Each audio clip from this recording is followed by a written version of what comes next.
hukunce-hukuncen aikin hajji da umra. Malaman larabci sun ce ma'anar kalmar hajji a yaren larabci shine nufar wuri da fuskantarsa, amma a shar'ance malaman fiqh sun ce ma'anar hajji ita ce nufatar makka a wani lokaci sananne don yin wasu ayyuka keɓantattu. Zama musulmi sharaɗi ne na wajabtin hajji. Hajji baya wajaba akan kafiri kuma baya inganta idan yayi. Kamar yadda aka sharɗanta hankali, hajji baya wajaba akan mahaukaci.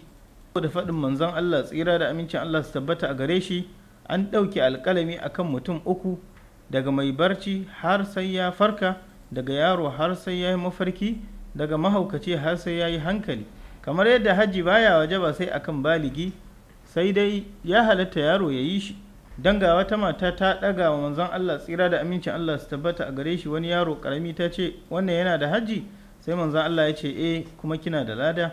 Hakanan hajji baya wajaba akan wanda ba ɗa ba, saboda manzon Allah ya ce duk bawan da ya yi aikin hajji sannan aka yanta shi, to a kansa akwai wani hajjin daban. Hajji yana wajaba akan wanda yake da ikon guzuri da abin hawa, saboda faɗin Allah maɗaukakin sarki, Allah ya wajabta wa mutane ziyartar ɗakinsa ga wanda ya samu ikon zuwa gare shi.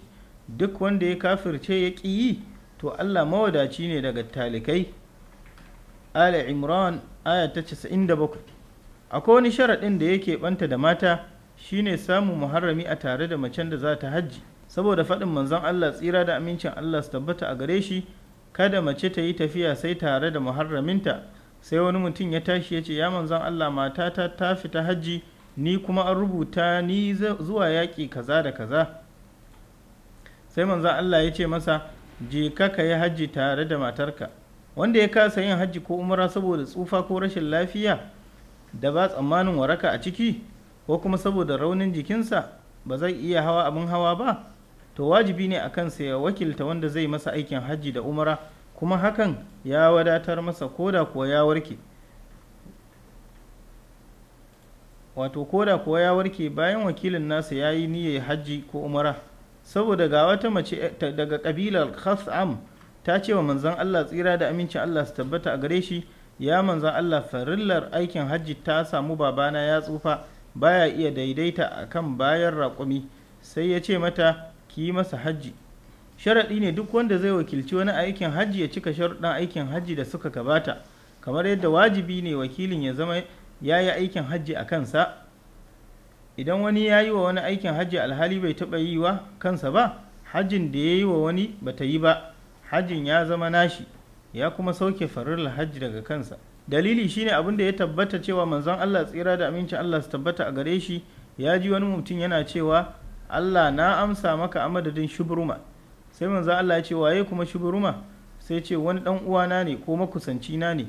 Sai manzon Allah ya ce, kai kayi aikin hajji ne a kanka? Sai ce, a'a.